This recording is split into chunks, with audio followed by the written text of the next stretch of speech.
¿Bien? Sí, doctor. Ok. Vamos a empezar entonces. Como que esto se hace un poquito complejo cada vez. El año pasado que éramos virtual todo, bueno, al principio un poquitito desajustados y ahorita ni me puedo concentrar bien con ustedes porque estoy preocupado si escuchan y ven los que están en línea, pero bueno, vamos a adaptarnos. Vamos a ver un tema muy interesante el día de hoy, que es más o menos frecuente en la clínica y en el cual deben estar ustedes acostumbrados a diagnosticarlo y a dar tratamiento. Algún familiar, algún paciente les va a llegar pronto. Específicamente se llama neuralgia trigeminal. Si no me equivoco, el día de hoy van a ver el tema de anatomía del nervio trigémino. Ok, pero ustedes deben seguirlo estudiando. Les comento porque eso está relacionado. En general, yo le puse al tema neuralgias craneofaciales porque hay una serie de patologías que pueden ocasionar dolor facial. La que vamos a ver el día de hoy se llama neuralgia trigeminal y es muy especial porque el dolor que produce la neuralgia trigeminal es muy intenso. Es de una característica especial que parece toque eléctrico. Es como si agarraran un cable de electricidad y se lo pusieran en la cara. Es tan severo el dolor que algunos pacientes que no responden o que no han recibido tratamiento han llegado a suicidarse. Depende de la zona donde les genere el dolor. Algunos no pueden comer. En el caso de los hombres, por ejemplo, no pueden rasurarse. Entonces van a ver ustedes al paciente muchas veces desalineado porque al momento de tocarse se desencadena el dolor. Existen otro tipo de dolores, como la neuralgia del glosofaringio. Eso es un poquitito menos frecuente. Sucede cuando hay la deglución, viene un dolor también importante. Neuralgia geniculada, neuralgia más espasmo facial. El espasmo facial, habitualmente hay movimientos y contracturas de los músculos de la cara. Al paciente le da pena incluso exponerse en público porque se le deforma la cara. Neuralgia occipital, neuralgia laringea superior, también llamada neuralgia del vago, pero también hay cefaleas comunes que pueden ocasionar que ustedes se confundan. Es decir, doctor, me duele la cabeza, me duele la frente, me duelen los ojos, y eso puede confundirlos, pero no en el caso de la neuralgia trigeminal. Este es otro grupo de causas que pueden ocasionar también dolor facial. Vamos a ver específicamente la neuralgia. Antes que nada, quiero decirles que hay básicamente dos tipos de dolores. El dolor somático, el dolor que nos va a dar en el momento en que nos golpeamos con algo, si nos fracturamos, si nos apretamos los dedos con la puerta del auto. Ese dolor sucede porque estimulamos y generamos inflamación. Incluso hay un reflejo, si nos golpean, quitamos inmediatamente la extremidad. Pero hay otro tipo de dolor. Bueno, este dolor del que estamos hablando, el dolor somático, habitualmente responde muy bien a los tratamientos analgésicos convencionales. Pero el dolor de tipo neuropático o las neuralgias son dolores donde aparentemente no hay una lesión del nervio. Y entonces Es complicado que respondan a los analgésicos convencionales, incluso a los derivados de la morfina. Por eso su tratamiento es hasta cierto punto difícil, pero no difícil cuando ya saben de qué se trata. Se calcula una incidencia de 4 casos en cada 100,000 por año. Yo creo que es un poquitito más alta. Nosotros, por ejemplo, en la consulta, quizás veamos unos 4 casos o 5 casos por mes. Mayores de 50 años, es más frecuente habitualmente en las mujeres. Hay una enfermedad que vamos a ver más adelante que se llama esclerosis múltiple, pero que quizás ustedes ya hayan escuchado hablar de ella. Es una enfermedad degenerativa que no tiene cura hasta el día de hoy, en el cual el paciente va perdiendo las capacidades y llega a un punto donde fallece. Entonces, en los casos de esclerosis múltiple, 2% tienen neuralgia. Pero en ciertas ocasiones la neuralgia es bilateral y en esos casos la culpable es la esclerosis múltiple. Por tal motivo, cuando es neuralgia bilateral, el 18% tienen precisamente esclerosis múltiple.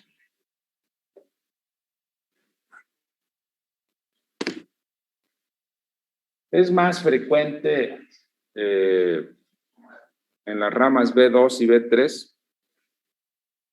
Ustedes van a ver, o si ya estudiaron la anatomía del nervio trigémino, se van a dar cuenta que el nervio trigémino tiene 3 ramas principales sensitivas. Van a darle inervación a la cara, a la piel cabelluda.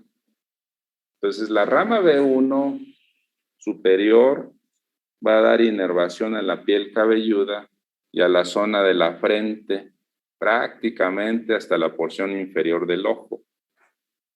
De ahí hasta la comisura labial hacia abajo, la zona intermedia la da B2 y la zona mandibular inferior la da B3. Entonces esa es la distribución aproximada del nervio trigémino.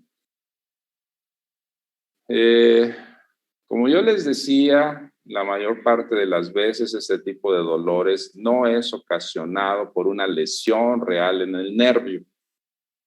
Entonces, desde el punto de vista fisiopatológico, podemos considerar básicamente 3 causas que originan este tipo de dolor. La más frecuente de todas ellas es la fisiopatología de compresión vascular. Es una teoría, de hecho, pero la hemos encontrado en muchos pacientes. Esa teoría nos dice que nacemos con una arteria muy cercana al nervio trigémino, y así nacemos algunas personas. Y entonces cada pulso, cada latido del corazón genera un pulso. Si ustedes se tocan el pulso arterial, eso lo genera el corazón. Y no es la excepción ahí a nivel de donde se encuentra esta arteria cercana al nervio trigémino. Entonces, cada latido es un pulso y está, vamos a decirlo, golpeteando un poquitito al nervio trigémino. Así es toda la vida. Y sin embargo, llega un punto donde el nervio trigémino se enfada, dice ya basta, y entonces empieza a quejarse, y la forma de quejarse es precisamente a través de estos síntomas que vamos a ver. Cuando operamos a los pacientes, lo que vamos en busca es precisamente de la arteria que esté muy cercana al nervio, y entonces la separamos con mucho cuidado y le ponemos una sustancia especial para evitar que sigan en contacto muy estrecho. Los tumores en fosa posterior pueden ocasionar también neuralgia trigeminal, pero eso sí por compresión directa. Y la esclerosis múltiple, que es una enfermedad degenerativa, también pueden ocasionar neuralgia trigeminal, pero ese es otro mecanismo. El más frecuente es el primero.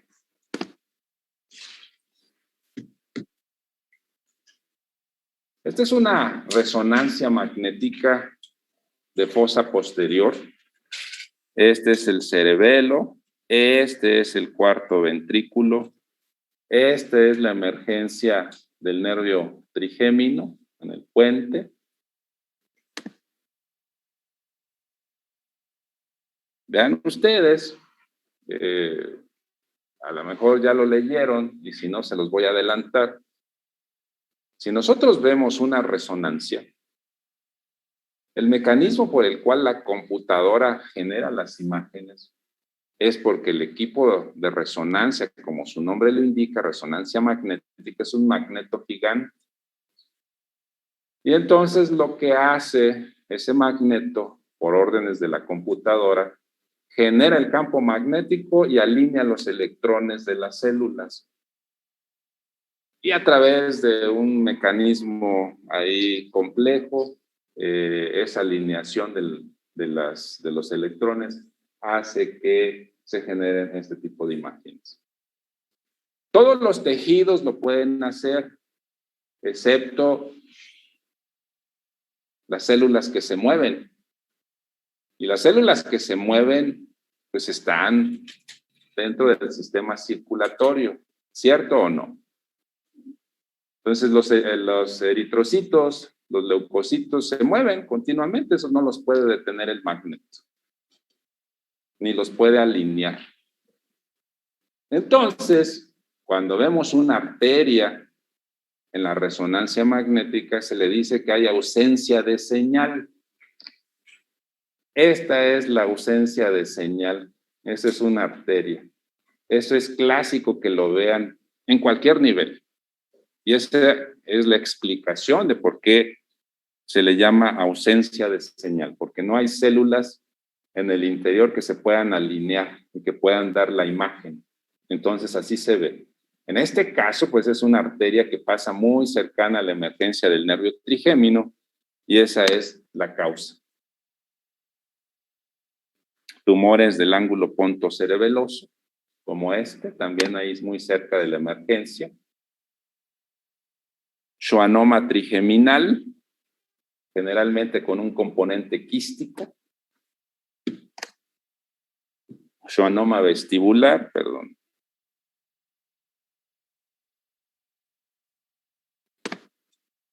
Ese es schwannoma vestibular. Generalmente este tipo de schwannomas, pues como su nombre lo indica, vienen del octavo nervio craneal, pero cuando son muy grandes se extienden a nervios craneales aledaños, como es este caso.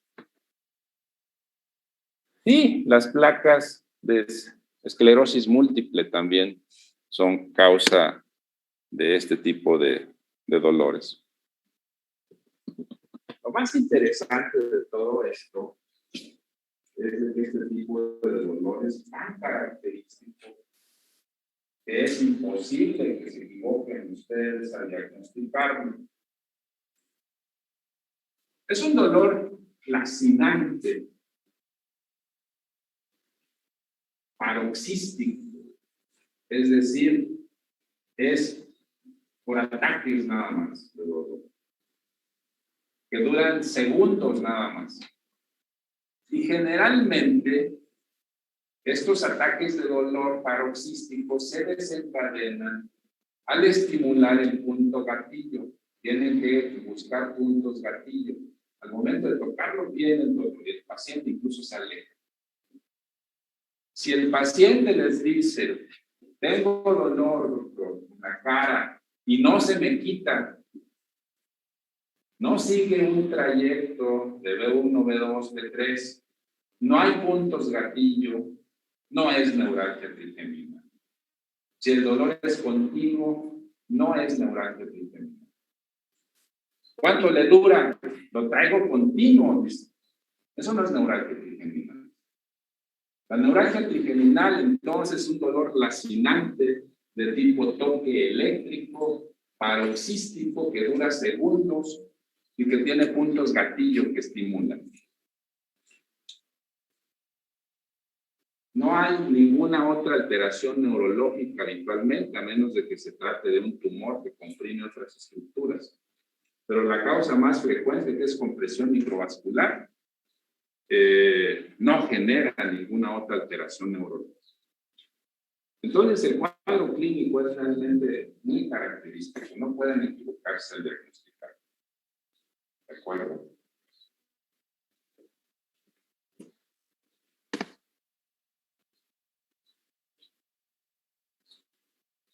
Generalmente, este tipo de dolores se generan por periodos. Es decir, hay un periodo de dolor y después se quitan por un tiempo y es cíclico, vuelve otra vez el dolor. Claro, hay algunos pacientes que no van a esperar a que se les quite porque el dolor es muy intenso. Entonces es cuando van a ir a verlos a ustedes. Es más frecuente del lado derecho y es más frecuente en las ramas B2 y B3.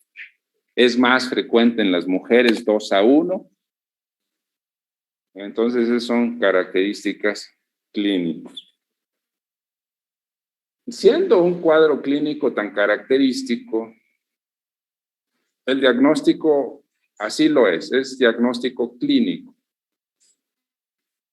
La mayor parte de las veces no necesitan un estudio de imagen para hacer el diagnóstico.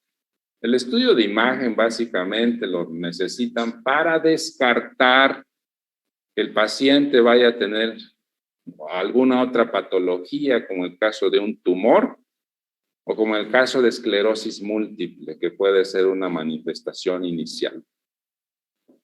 Pero en la mayoría de los casos de compromiso vascular, ni siquiera se va a ver ese compromiso, les van a reportar la resonancia magnética normal y eso no va a descartar en absoluto el diagnóstico. En conclusión, el diagnóstico es clínico, con lo que les acabo de decir.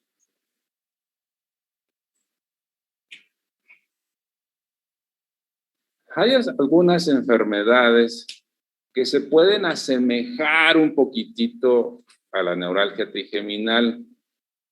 Una de ellas es el herpes zóster. Da un dolor también muy intenso que se incrementa cuando se toca, se le llama alodinia, porque tiene una sensibilidad sumamente alta. Y entonces pueden confundirlo con un punto gatillo. Si le tocan ustedes ahí, el paciente va a sentir dolor o incremento del dolor. La diferencia es, pues, que en el herpes zóster generalmente hay el antecedente de erupciones herpéticas en la piel 1 o 2 semanas antes del inicio del dolor. Y el dolor generalmente es continuo. Claro, cuando le tocan se incrementa, pero habitualmente es un dolor continuo. Las enfermedades dentales pudieran simularles en ciertos casos el dolor.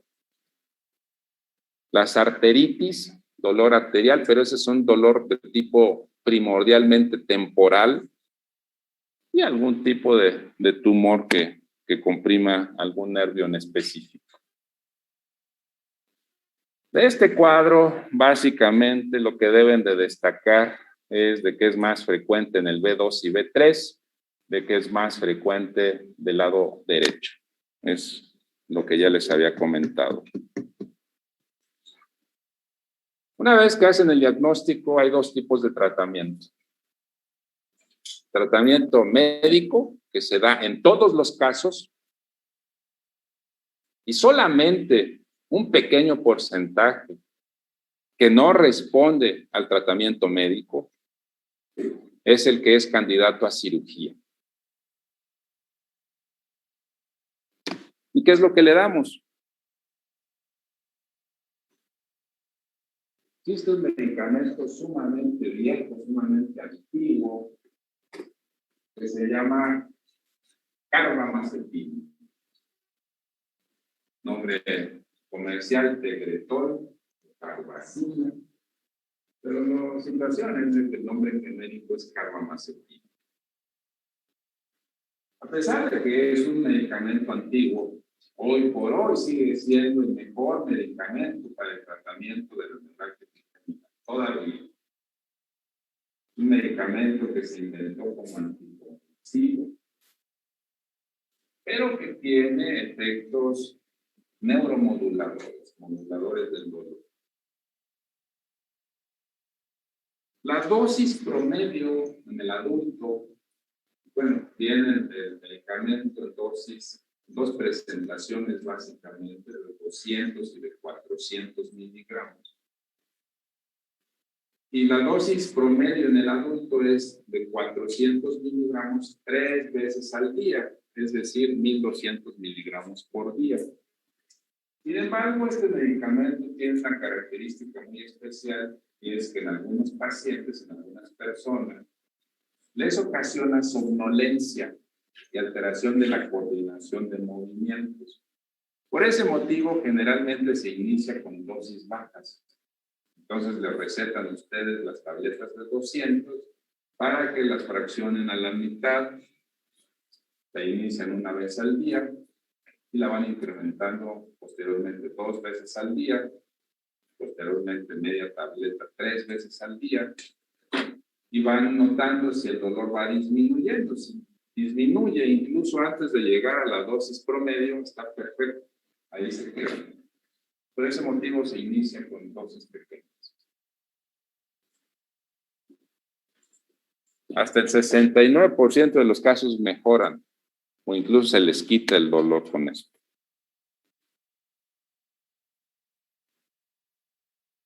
Existen otras alternativas, como es el baclofen o baclofeno, que es un relajante muscular, 5 miligramos 3 veces al día. Desafortunadamente, hay escasez en el país últimamente, seguramente por el laboratorio que lo produce. El nombre comercial es Milinax, pero es un medicamento muy bueno que habitualmente se combina con dosis bajas de carbamazepina, sobre todo para los pacientes que no toleren la carbamazepina. Y existen otros neuromoduladores, como es la gabapentina, no está anotado aquí, pero también la pregabalina funciona en estos casos. La fenitoína, que es un anticonvulsivo, también el clonazepam, o la amitriptilina, que es un antidepresivo, también funcionan como neuromoduladores. Pero ninguno de ellos supera a la carbamazepina, déjame decirles. Los pacientes que no responden al tratamiento médico, hay que operarlos. Y básicamente hay dos tipos de tratamientos que funcionan adecuadamente. El primero es la descompresión microvascular. El segundo es la rizotomía trigeminal percutánea. Y recientemente hay un tipo de tratamiento con radiaciones que se llama Gamma Knife. También puede emplearse en algunos casos. La primera que mencionan ahí, la neurectomía periférica, la hacían muy frecuentemente los dentistas o cirujanos maxilofaciales. Pero esa neurectomía periférica realmente no funciona más que en un 8% de los pacientes. Entonces, si llegan ustedes con neuralgia trigeminal, les dicen, le voy a hacer una pequeña cirugía en la cara, le voy a cortar el nervio, pero solamente funciona en el 8%, pues dicen, no me haga nada, mejor. Eso no es un porcentaje sumamente bajo.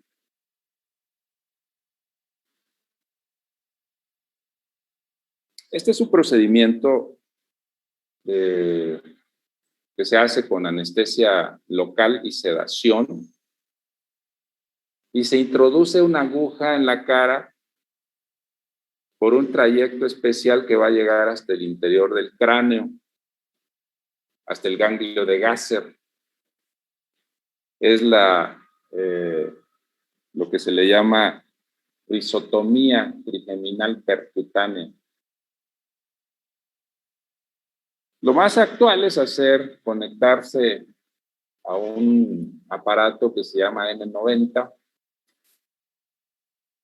y introducir una aguja especial que tiene una punta móvil y que genera calor a través de ondas de radiofrecuencia. Entonces se le llama termocoagulación por radiofrecuencia.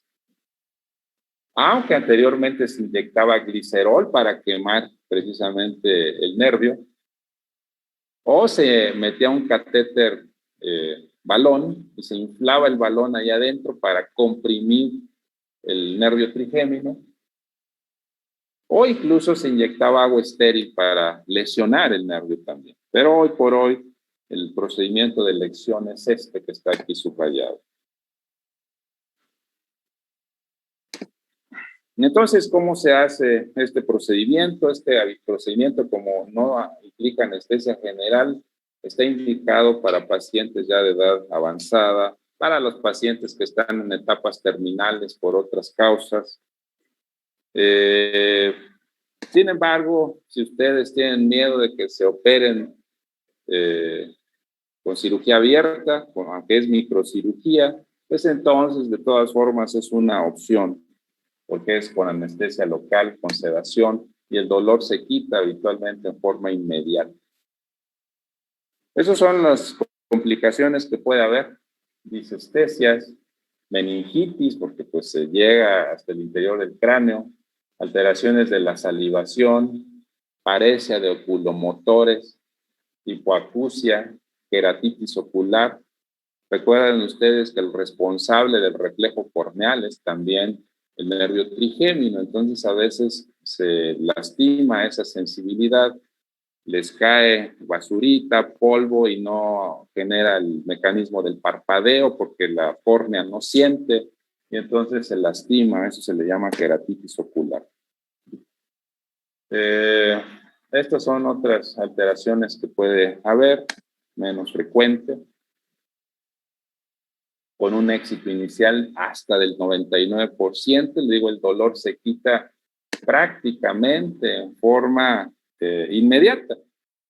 Se utiliza un equipo que se llama fluoroscopía, son rayos X instantáneos, en forma lateral y en forma oblicua, como se marca ahí en la imagen, y se identifica el foramen oval, y ahí se dirige la aguja. Entonces, lo que se hace es establecer un punto básicamente en la línea media pupilar, y en ese punto es donde se va a introducir la aguja 3 centímetros anterior al meato urinario, y ahí se dirige hacia el foramen oval. Esto debe hacerse con mucho cuidado porque realmente está muy cercano el trayecto a la arteria carótida, y en el momento de puncionar podemos puncionar la arteria carótida. Entonces debe hacerse con sumo cuidado. Y hasta ahí llega la aguja, fíjense ustedes.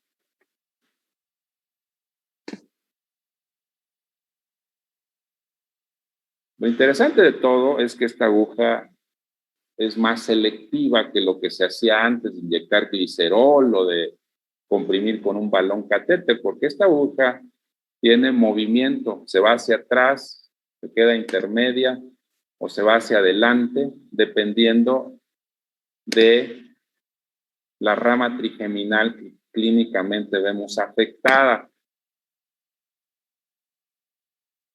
Vean ustedes cómo es el mecanismo para identificar básicamente la rama trigeminal afectada.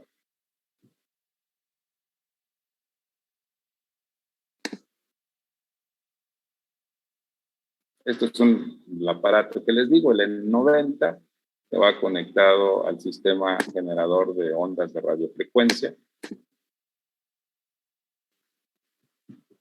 Este es el catéter de Fogarty que se utilizaba anteriormente. Ahí se inflaba en la zona del ganglio de Gasser, pero ahí producía lesión de las 3 ramas. Es buen procedimiento, pero es el segundo en indicación. El primero en indicación, cuando hay pacientes rebeldes al tratamiento, es lo que se le conoce como descompresión microvascular.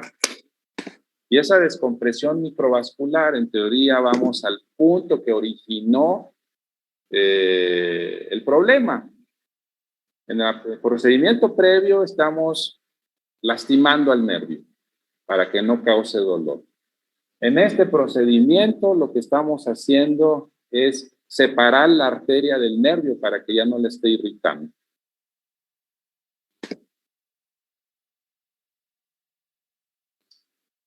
Se hace una incisión por detrás del pabellón auricular, por detrás de la mastoides, para llegar a la fosa posterior. En la fosa posterior abrimos la dura madre, vamos a encontrar el cerebelo, el cual vamos a rechazar medialmente. Este es un paciente en posición. Normalmente utilizamos este tipo de aparato, se llama cabezal de Memphis, con unos pines que van hasta el hueso para que el paciente no se mueva un solo milímetro y no se mueva la posición. Entonces, esta es, desde el punto de vista esquemático, la zona donde vamos a llegar al nervio trigémino, a explorarlo para generar la descompresión. Ese es desde el punto de vista esquemático y esto es lo que vemos ya en el microscopio. Vemos aquí el cerebelo rechazado con un separador especial medialmente. Vemos el nervio trigémino, vemos la arteria. Entonces, lo que se hace habitualmente es separar la arteria. Esos movimientos que están viendo ahí son movimientos realmente muy finos, pero aquí estamos trabajando con el microscopio. Vean ustedes realmente en esta zona cómo es una arteria sumamente relevante la que está ahí generando la irritación del nervio. Vamos a adelantar un poquitito. Se separa a esas capas que se ven ahí, son aracnoides, un poquitito engrosado. Entonces, aracnoide se puede incluso cortar, no pasa absolutamente nada, es avascular. Ahí ya se separó la arteria, este es el nervio, es muy, muy grueso y este es el sistema arterial. Vamos a adelantar un poquitito.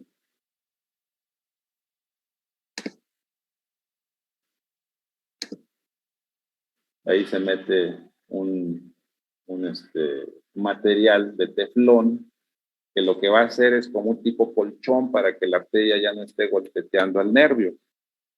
Con ese simple procedimiento se genera el alivio del dolor. A eso se le llama precisamente descompresión microvascular. Y es lo que se hace en estos casos. Aquí queda el nervio totalmente aislado, ya sin estructuras que lo estén comprimiendo. Pronóstico generalmente es bueno. A mi punto de vista es el procedimiento de elección número 1, seguido de la risotomía percutánea. ¿Alguna duda que tengan hasta aquí? Sí.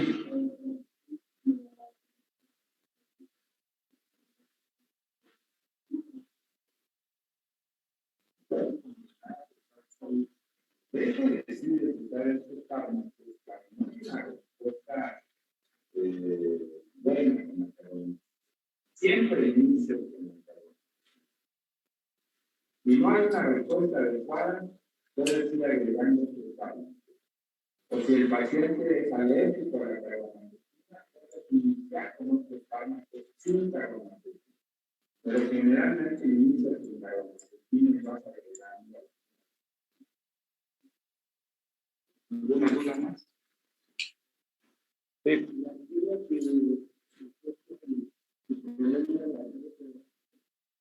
No, es cerebelosa. Generalmente es la AICA, arteria cerebelosa anteroinferior, o la PICA, arteria cerebelosa posteroinferior. Son las dos arterias que con mucha mayor frecuencia pueden generar esta compresión del nervio.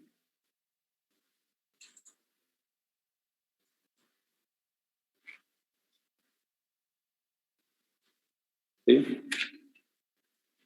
Bueno, si no hay más dudas, quiero decirles que aunque hubo algunas muy buenas calificaciones en el examen, la mayoría estuvieron algo bajas.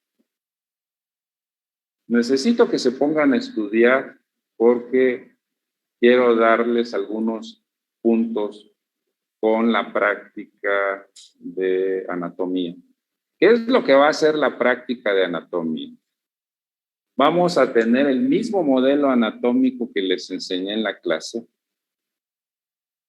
y pueden ser dos modalidades. Quizás les pregunte a cada uno de ustedes, a ver, ¿qué es esta parte? Tal, esta, tal, esta, tal. Tienen un 10. O señalar varios puntos para que ustedes vayan identificándolos y calificarlos posteriormente. Entonces vamos a ver la dinámica, pero necesito que se pongan a estudiar la anatomía externa. Esta es anatomía externa. Aquí no implican las vías ni los ganglios basales, es anatomía puramente externa. ¿Por qué? Porque el modelo anatómico no se puede partir como yo quiera. Entonces, básicamente lo que el modelo anatómico nos dé es lo que vamos a preguntar. Entonces, creo que va a ser sumamente sencillo, pero aún así quiero que repasen sobre todo las primeras 3 clases de anatomía del cerebro en forma externa, anatomía 1, 2 y 3, necesito que las tengan bien presentes. Que tengan bien presentes también las áreas de Brodmann, sobre todo las principales, la zona del lenguaje, la zona motora, la zona sensitiva, el área de Wernicke, el área visual, son lo que deben de saber dónde está y cuál número es. Eso es básico. Entonces, para que se pongan a estudiar, vamos a programar esa clase. Voy a estar fuera del país una semana. Entonces, les voy a pedir a las jefas de grupo que insistan con anticipación con los profesores para evitar que se vayan retrasando. La clase de anatomía de los nervios craneales bajos, 9, 10, 11 y 12, la va a dar la doctora Melissa Juárez a las 7 de la mañana, el mismo día que estaba programada. Al ratito voy a ver si puedo darles en forma virtual la síndrome del ángulo pontocerebeloso. Te aviso una media hora antes para ver si lo podemos hacer virtual. Y nos quedaría básicamente pendiente para el día que yo regrese la anatomía vascular, pero esa la reponemos en un fin de semana, sin ningún problema, ¿sí? Ok, nos vemos entonces al ratito, a ver, ojalá que se pueda.